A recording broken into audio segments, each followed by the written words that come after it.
ओम श्री परमात्मने नमः। ओम नमो भगवते वासुदेवाय। श्रीमद् भागवतम महापुराण तृतीय स्कंद अध्याय 14वां। दिति का गर्भ धारण करना।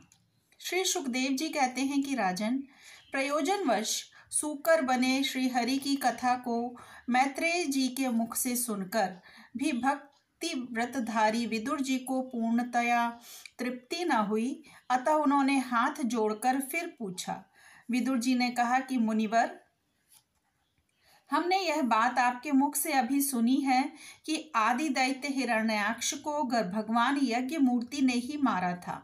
ब्रह्मन जिस समय भगवान लीला से ही अपनी दाढ़ों पर रखकर पृथ्वी को जल में से निकाल रहे थे, उस समय उनसे दैत्यराज हिरण्याक्ष की मुठभेड़ किस कारण हुई? श्री मैत्रेय जी ने कहा कि विदुर जी, तुम्हारा प्रश्न बहुत ही सुंदर है, क्योंकि तुम श्री हरि की अवतार कथा के विषय में ही पूछ रहे हो, जो मनुष्यों के मृत्यु पाश का छेदन करने वाली है। देखो, उत्तानपाद का पुत्र ध्रुव बालकपन में श्री नारद जी की सुनाई हुई हरि कथा के प्रभाव से ही मृत्यु के सिर पर पैर रखकर भगवान के परम पद पर आरूढ़ हो गया था। पूर्व काल में एक बार इसी वाराह भगवान और हिरण्याक्ष के युद्ध के विषय में देवताओं के प्रश्न करने पर देव श्री ब्रह्मा जी ने उन्हें यह इतिहास सुनाया था और उसी को परंपरा से मैंने सुना है। विदुर जी, एक बार दक्ष की पुत्री दिति ने पुत्र प्राप्ति की इच्छा से कामातुर होकर सायंकाल के समय ही अपने पति मरीचि नंदन कश्यप जी से प्रार्थना की।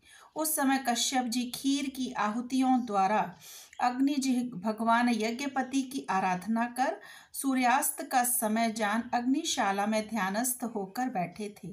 तो दिति ने कहा कि विद्वान मतवाला हाथी जैसे केले के वृक्ष को मसल डालता है, उसी प्रकार यह प्रसिद्ध धनुर्धर कामदेव मुझ अबला पर जोर जताकर आपके लिए मुझे बेचैन कर रहा है। अपनी पुत्रवती सौतों की सुख समृद्धि को देखकर मैं ईर्ष्या की आग से जली जाती हूँ, अतः आप मुझ पर कृपा कीजिए। आपका कल्याण हो। जिनके गर्भ में आप जैसा पति पुत्र रूप से उत्पन्न होता है, वे ही स्त्रियां अपने पतियों से सम्मानित समझी जाती हैं। उनका सुयश संसार में सर्वत्र फैल जाता है। हमारे पिता प्रजापति दक्ष का अपनी पुत्रियों पर बड़ा स्नेह था। एक बार उन्होंने हम सबको अलग अलग बुलाकर पूछा कि तुम किसे अपना पति बनाना चाहती हो। वे अपनी संतान की एक सब प्रकार की चिंता रखते थे, अतः हमारा भाव जानकर उन्होंने उनमें से हम 13 पुत्रियों को, जो आपके गुण स्वभाव के अनुरूप थीं, आपके साथ विवाह कर दिया। अतः मंगल मूर्ते कमल नयन, आप मेरी इच्छा पूर्ण कीजिए, क्योंकि हे महात्म, आप जैसे महापुरुषों के पास दीन जनों का आना निष्फल नहीं होता। विदुर जी, दिति कामदेव के वेग से अत्यंत बेचैन और बेबस हो रही थी। उसने इसी प्रकार बहुत सी बातें बनाते हुए दीन होकर कश्यप जी से प्रार्थना की। तब उन्होंने उसे सुमधुर वाणी से समझाते हुए कहा कि भीरू, तुम्हारी इच्छा के अनुसार मैं अभी अभी तुम्हारा प्रिय अवश्य करूँगा।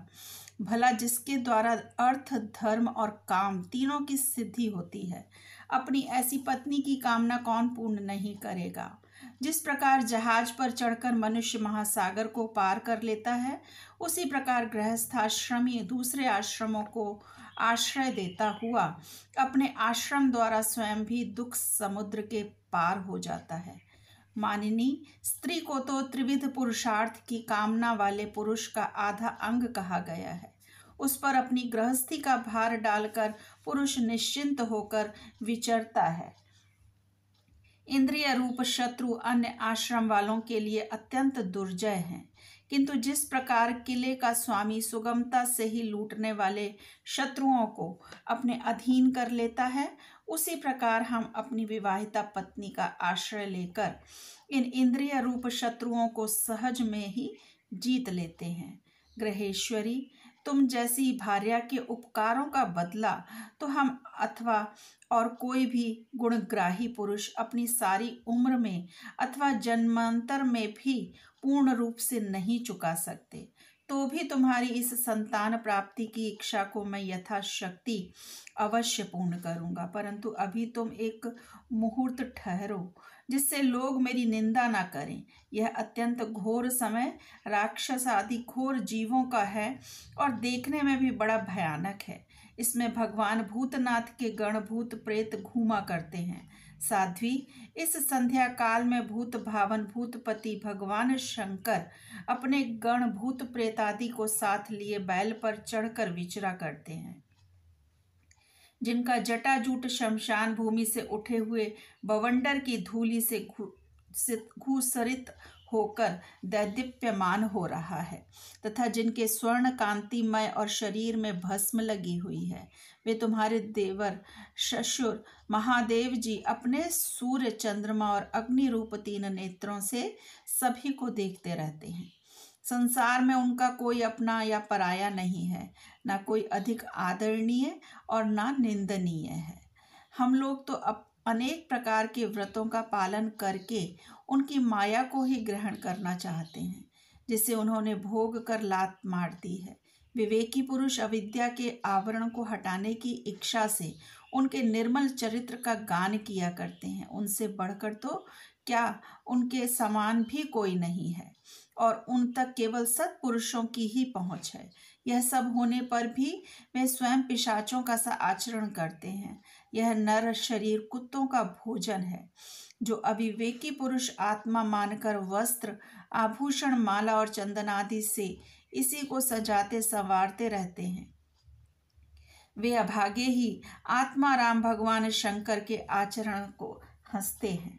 हम लोग तो क्या, ब्रह्मादि लोकपाल भी उन्हीं की बांधी हुई धर्म मर्यादा का पालन करते हैं। वे ही इस विश्व के अधिष्ठान हैं, तथा यह माया ही उन्हीं की आज्ञा का अनुसरण करने वाली है। ऐसे होकर भी वे प्रेतों का सा आचरण करते हैं। अहो, उन जगत द्वापक प्रभु की यह अद्भुत लीला कुछ समझ में नहीं आती। श्री मैत्रेय जी कहते हैं कि पति के इस प्रकार समझाने पर भी कामातुरा दिति ने वैश्या के समान निर्लज्ज होकर ब्रह्मर्षि कश्यप जी का वस्त्र पकड़ लिया। तब कश्यप जी ने उस निंदित कर्म में अपनी भार्या का बहुत आग्रह देख दैव को नमस्कार किया और एकांत में उसके साथ समागम किया। फिर जल में स्नान कर प्राण और वाणी का संयम करके विशुद्ध ज्योतिर्मय सनातन ब्रह्म का ध्यान करते हुए उसी का जप करने लगे। विदुर जी, दिति को भी उस निंदित कर्म के कारण बड़ी लज्जा आई और वह ब्रह्मर्षि के पास जा सिर नीचा करके इस प्रकार कहने लगी। दिति बोली कि ब्राह्मण, भगवान रुद्र भूतों के स्वामी हैं। मैंने उनका अपराध किया है, किंतु वे भूत श्रेष्ठ मेरे इस गर्भ को नष्ट न करें। मैं भक्त वांछा कल्पतरु उग्र एवं रुद्र रूप महादेव को नमस्कार करती हूँ। वे सत्पुरुषों के लिए कल्याणकारी एवं दंड देने के भाव से रहित हैं, किंतु दुष्टों के लिए क्रोध मूर्ति दंड पाणी है। हम स्त्रियों पर तो व्याघ्र भी दया करते हैं, फिर वे सतीपति तो मेरे बहनोई और परम कृपालु हैं, अतः वे मुझ पर प्रसन्न हो। श्री मैत्रेय जी ने कहा कि विदुर जी, प्रजापति कश्यप ने सायंकाल संध्या वंदनादि कर्म से निवृत्त होने पर देखा कि दिति थर थर कांपती हुई अपनी संतान की लौकिक और पारलौकिक उन्नति के लिए प्रार्थना कर रही है। तब उन्होंने उससे कहा कि कश्यप जी ने कहा, तुम्हारा चित्त काम वासना से मलिन था, वह समय भी ठीक नहीं था और तुमने मेरी बात भी नहीं मानी तथा देवताओं की भी अवहेलना की। अमंगलमयी चंडी, तुम्हारी कोख से 2 बड़े ही अमंगलमय और अधम पुत्र उत्पन्न होंगे। वे बार बार संपूर्ण लोक और लोकपालों को अपने अत्याचारों से रुलाएंगे। जब उनके हाथ से बहुत से निरपराध और दीन प्राणी मारे जाने लगेंगे, स्त्रियों पर अत्याचार होने लगेंगे और महात्माओं को क्षुब्ध किया जाने लगेगा, उस समय संपूर्ण लोकों की रक्षा करने वाले श्री जगदीश्वर कुपित होकर अवतार लेंगे और इंद्र जैसे पर्वतों का दमन करता है, उसी प्रकार उनका वो वध करेंगे।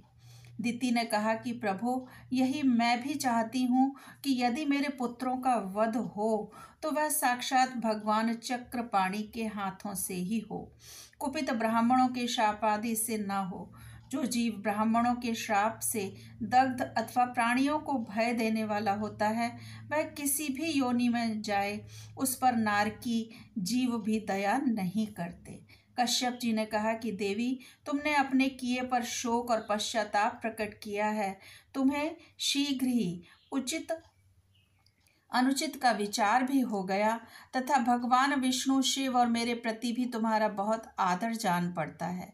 इसलिए तुम्हारे एक पुत्र के 4 पुत्रों में से एक ऐसा होगा जिसका सत्पुरुष भी सम्मान और मान करेंगे और जिसके पवित्र यश को भक्तजन भगवान के गुणों के साथ गाएंगे। जिस प्रकार खोटे सोने को बार बार तपाकर शुद्ध किया जाता है, उसी प्रकार साधुजन उसके स्वभाव का अनुकरण करने के लिए निवैरता आदि उपायों से अपने अंतःकरण को शुद्ध करेंगे। जिनकी कृपा से उन्हीं का स्वरूप भूत यह जगत आनंदित होता है, वे स्वयं प्रकाश भगवान भी उसकी अनन्य भक्ति से संतुष्ट हो जाएंगे।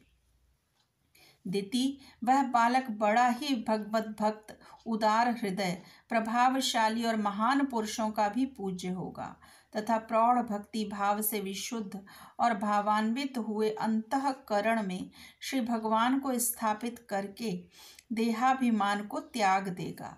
वह विषयों में अनासक्त, शीलवान, गुणों का भंडार तथा दूसरों की समृद्धि में सुख और दुख में दुख मानने वाला होगा। उसका कोई शत्रु न होगा तथा चंद्रमा जैसे ग्रीष्म ऋतु के ताप को हर लेता है, वैसे ही वह संसार के शोक को शांत करने वाला होगा। जो इस संसार के बाहर भीतर सब ओर विराजमान है, अपने भक्तों के इच्छानुसार समय समय पर मंगल विग्रह प्रकट करते हैं और लक्ष्मी रूप लावण्य मूर्ति ललना की भी शोभा बढ़ाने वाले हैं तथा जिनका मुखमंडल झिलमिलाते हुए कुंडलों से सुशोभित है, उन परम पवित्र कमल नयन श्री हरि का तुम्हारे पौत्र को प्रत्यक्ष दर्शन होगा। श्री मैत्रेय जी कहते हैं, विदुर जी, दिति ने जब सुना कि मेरा पौत्र भगवान का भक्त होगा, तब उसे बड़ा आनंद हुआ तथा यह जानकर कि मेरे पुत्र साक्षात श्री हरि के हाथों से ही मारे जाएंगे, उसे और भी अधिक उत्साह हो गया और वो भगवान की ऋणी हो गई। ओम नमो भगवते वासुदेवाय। श्री कृष्ण अर्पणम अस्तु। हरे कृष्णा।